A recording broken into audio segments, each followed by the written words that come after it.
Red light దగ్గర breaks పని చేయలేదు. సిగ్నల్ జంప్ చేశాను. ఈ స్నోలో డ్రైవ్ చేయడం చాలా డేంజరస్. నమస్తే అందరికీ, welcome to our YouTube channel Abhinaya Teena. అందరూ ఎలా ఉన్నారు? సో ఇది వచ్చేసి మా ఫస్ట్ యూట్యూబ్ వీడియో అనమాట. దీంట్లో మనం స్నో గురించి మాట్లాడుకుందాం. లైక్ స్నో వల్ల అడ్వాంటేజెస్, డిసడ్వాంటేజెస్, క్లీనింగ్ ఎలా చేయాలి స్నోలో, సేఫ్టీ ప్రికాషన్స్ చెప్తాను. అండ్ నేను నాకైనా ఫ్యూ ఎక్స్పీరియన్సెస్ కూడా మీతో షేర్ చేసుకుంటాను. సో ప్రతి ఒక్కరు లైఫ్లో ఒక్కసారైనా ఎక్స్పీరియన్స్ చేయాల్సింది లో స్నో ఒకటని చెప్తాను నేను. ఈ వ్యూ చూసినట్టయితే అసలు ఎంత బ్యూటిఫుల్గా ఉందో చూడండి. మొత్తం ట్రీస్ అంతా స్నోతో కవర్ అయిపోయి చాలా బ్యూటిఫుల్గా ఉంది కదా. కానీ వీడియోస్ అండ్ పిక్చర్స్లో కనిపించని ఇంకొక సైడ్ ఉంది స్నోకి. దాంట్లో ఫస్ట్ వచ్చేసి డ్రైవింగ్. స్నోలో డ్రైవ్ చేయడం చాలా అంటే చాలా రిస్కీ. కార్స్ చాలా ఈజీగా స్లైడ్ అవుతాయి. అసలు మనం సడన్గా బ్రేక్ వేస్తే బ్రేక్స్ కూడా పనిచేయవు. సో మన ముందున్న కార్స్కి చాలా డిస్టెన్స్ మెయింటైన్ చేసి నడపడం చాలా ఇంపార్టెంట్. అసలు ఈ టైంలో ట్రావెల్ చేయకుండా ఉంటేనే ఇంకా బెటర్ ఆప్షను. ఇంట్లో కూర్చుంటే అసలు హ్యాపీ స్నో టైంలో. బట్ మేము ఇంకా న్యూయార్క్ వెళ్ళాలి, కొంచెం ఇంపార్టెంట్ పని మీద అని మేము ఇవాళ ట్రావెల్ చేస్తున్నాము. లేకపోతే వెళ్ళకపోతుండే. ఇక్కడ చూడండి, యాక్సిడెంట్ అయినట్టుంది. పోలీసులు, ఫైర్ ఇంజిన్ అన్నీ వచ్చాయి. ఒక్క కార్ యాక్సిడెంట్ అయితే ఏమన్నాయి, వెనక నుంచి ఇంకా 3-4 కార్స్ వచ్చి హిట్ చేస్తాయి. ఇంకా బ్రేక్స్ పడక వాళ్ళకు కూడా. అందుకే రోడ్స్ ఎప్పటికప్పుడు క్లీన్ చేస్తూ ఉంటారు స్నో పడిన వెంటనే ట్రక్స్తో. అండ్ ఈ రోడ్ వచ్చేసి మరి ఎందుకు క్లీన్ చేయలేదు నాకు తెలియదు. ఒక 1 మైల్ వరకు మొత్తం ఇంత స్నోతో చాలా డర్టీగా ఉంది. మేము వెళ్ళిన ఓవరాల్ ట్రిప్ 2 అవర్స్ రోడ్స్ మొత్తం చాలా నీట్గా ఉన్నాయి. ఒకవేళ స్నో హెవీగా పడితే డంప్ ట్రక్స్ అని ఉంటాయండి. ఆ ట్రక్స్లో స్నోని మొత్తం లిఫ్ట్ చేసి ఆ ట్రక్స్లో వేసుకొని తీసుకెళ్ళిపోతారు. బట్ అలా కాకుండా ఇలా లైట్ స్నో అయితే ఇప్పుడు ఇవాళ పడిందైతే ఒక 1 to 2 inches స్నోనే. సో ఆ తక్కువ స్నోకి అయితే చిన్న చిన్న ట్రక్స్తోనే క్లీన్ చేస్తారు. ఇప్పుడు దీంట్లో ఈ వీడియోలో మీరు చూస్తే అక్కడ ట్రక్ ఉంది కదా, ఆ ట్రక్ ముందున్న స్నో మొత్తాన్ని లెఫ్ట్ సైడ్కి పుష్ చేస్తుంది చూడండి. ఆ ట్రక్కి ముందు పెద్ద ఐరన్ ప్లేట్లా ఉంది కదా, దాంతో స్నోని మొత్తం లెఫ్ట్ సైడ్కి పుష్ చేస్తారు. అండ్ బ్యాక్ సైడ్ ఉన్న దాని నుంచి స్నో సాల్ట్ కింద పడుతుంది చూసినట్టయితే. ఆ సాల్ట్ రోడ్డు మీద ఉన్న స్నోని మొత్తం మెల్ట్ చేసిద్ది. సో ఇలా హైవేస్ పైన క్లీనింగ్ అయితే ఆ సిటీ వాళ్ళు కానీ టౌన్ వాళ్ళు కానీ చూసుకుంటారు. అలా కాకుండా పార్కింగ్ లాట్స్లో కానీ ఏదైనా స్టోర్స్లో కానీ స్నో క్లీనింగ్ చేయాలంటే అలా స్నో క్లీన్ చేసే వాళ్ళని పిలుస్తారు. వాళ్ళ దగ్గర ఉన్న ట్రక్స్తో క్లీన్ చేస్తారు. ఇది వచ్చేసి యూఎస్లో చాలా మంచి జాబ్. అలా స్టోర్స్ ఎదురున్న స్నో క్లీన్ చేయడానికి ఒక 1 hour, 1.5 hour పట్టుద్దేమో. దానికి వాళ్ళు వచ్చేసి $300, $400 ఛార్జ్ చేస్తారు. ఈ జాబ్తో మంచిగా ఎర్న్ చేసుకోవచ్చు. కానీ ఇది వచ్చేసి సీజనల్ జాబ్ కదా, జస్ట్ ఇలా ఈ స్నో టైంలోనే ఉండుద్ది. ఇంకా మిగతా సీజన్స్లో వాళ్ళు మళ్ళీ వేరే జాబ్స్ చూసుకోవాలి. లైక్ ల్యాండ్స్కేపింగ్ అని అలా ఏదో ఒకటి వేరే జాబ్ చేసుకోవాలి. సో ఈ 3 yearsలో నాకైనా ఒక 2 బ్యాడ్ ఎక్స్పీరియన్స్ అయితే మీతో చెప్దాం అనుకుంటున్నాను. ఫస్ట్ వచ్చేసి ఒక రోజు స్నో పడుతూ ఉంటే నేను కార్ డ్రైవ్ చేస్తూ వెళ్తూ ఉన్నా. రెడ్ లైట్ పడింది.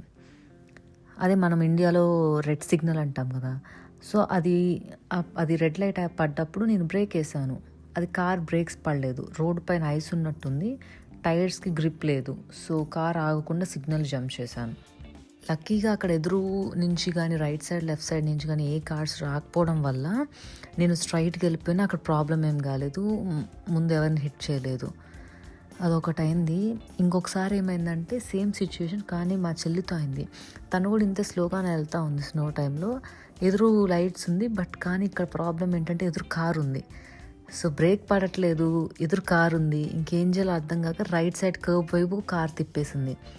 అక్కడ రైట్ సైడ్ కొంచెం స్పేస్ ఉండేసరికి ఆ పక్కకి వెళ్ళి ఆగిపోయింది కారు. లేకపోతే ఆ ఎదురు ఆ కార్కి తగిలేదు ఆ రోజు. ఎక్స్పీరియన్సెస్ అయితేనే కదా మనకు అర్థమయ్యేది. సో మేము ఈ 2 ఎక్స్పీరియన్సెస్ వల్ల రియలైజ్ అయ్యాము కార్స్ చాలా జాగ్రత్తగా నడపాలని. అందుకే మోస్ట్లీ ఇక్కడ కార్స్ 4-wheel డ్రైవ్ కొంటారు హెవీ స్నోఫాల్ ఉండే స్టేట్స్లో. ఎస్యూవీస్ కానీ ట్రక్స్ కానీ అందుకే ఎక్కువగా ఉంటారు ఇక్కడ యూఎస్లో. లైక్ స్నో టైంలో చాలా బాగా సపోర్ట్ చేస్తాయి అలాంటి కార్స్, ట్రక్స్.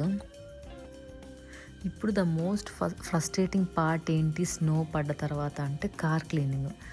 అసలే చలి పుట్టి బయటకు వెళ్ళడం కష్టం అంటే దాంతో మళ్ళీ బయటకు వెళ్ళి స్నోని క్లీన్ చేయాలి. అందుకని నేనైతే ఒక 20 minutes ముందు బయటికి వెళ్ళకముందే కార్ ఆన్ చేసి పెడతాను ఇంజను. అది వచ్చిన హీట్ వల్ల విండ్షీల్డ్ మొత్తం క్లియర్ అయిపోయింది, మెల్ట్ అయింది పైన ఉన్న స్నో మొత్తం. మనం వెళ్ళి ఆ టూల్స్తో ఒక 5 minutes అలా పైన అంటే సరిపోద్ది, కొంచెం క్లీన్ అయిపోద్ది. బాగా స్నోఫాల్ అయ్యే స్టేట్స్, హెవీ స్నోఫాల్ అయ్యే స్టేట్స్లో మాత్రం ఎంత కార్ ఆన్ చేసి పెట్టినా వెళ్ళి ఖచ్చితంగా బాగా క్లీన్ చేయాలి. అండ్ ఈ వింటర్ వల్ల మనం ఎక్కడికి బయటికి వెళ్ళి లైక్ ఏం ప్లేసెస్ ఎక్స్ప్లోర్ చేయలేము, ఎప్పుడు ఇంట్లోనే ఉండాలి మోస్ట్లీ. అదే సమ్మర్, స్ప్రింగ్ ఆర్ ఫాల్ అయితే ఎక్కడికైనా వెళ్ళొచ్చు, ప్లేసెస్లో ఏదైనా ప్లేసెస్ బాగా ఎక్స్ప్లోర్ చేయొచ్చు. మీరు ఎవరైనా ఇండియా నుంచి యూఎస్ విజిట్ చేయాలనుకునే వాళ్ళు నా పర్సనల్ ఒపీనియన్ ఏంటంటే ఫాల్లో వస్తే చాలా బాగుంటుంది. ఫాల్ చూడొచ్చు అండ్ లైక్ ఫాల్ 3 months చూడొచ్చు, వింటర్ 3 months చూడొచ్చు. అలా 6 months ప్లాన్ చేసుకొని రావచ్చు. అలా కాదు మాకు అంత టైం లేదు, జస్ట్ 1 month ఉంటాము అంటే ఫాల్ ఆర్ స్ప్రింగ్ అయితే బెటర్ అని చెప్తాను. వింటర్లో వచ్చినా అంత చూడటానికి ఏముండదు, జస్ట్ స్నోఫాల్ ఒకసారి చూస్తారు. సెకండ్ టైం, థర్డ్ టైంకి బోర్ కొట్టేసిద్ది, ఏం చేస్తాం ఇంట్లో అన్నట్టు అనిపించింది. అండ్ స్నో స్టామ్ వచ్చినప్పుడు అయితే మోస్ట్లీ అన్ని స్కూల్స్, కాలేజెస్ క్లోజ్ చేస్తారు. లైక్ 1-2 days హాలిడే అని చెప్పేసి ఏముండవు. ఫ్లైట్స్, బస్సెస్ కూడా డిలే అవ్వడము, లైక్ లిమిటెడ్ సర్వీస్ ఉండిద్ది. ఇప్పుడు 10 buses ఉన్నాయి, స్నో టైంలో చాలా తగ్గించి పెడతారు, ఓన్లీ 5 buses పెట్టడము. అండ్ హాస్పిటల్స్ అండ్ జిమ్స్ కూడా టెంపరీ క్లోజ్డ్ అని అన్నీ లిమిటెడ్ అవర్స్ పెడతారు, అన్నీ అంత రెగ్యులర్ టైం లాగా ఉండదు.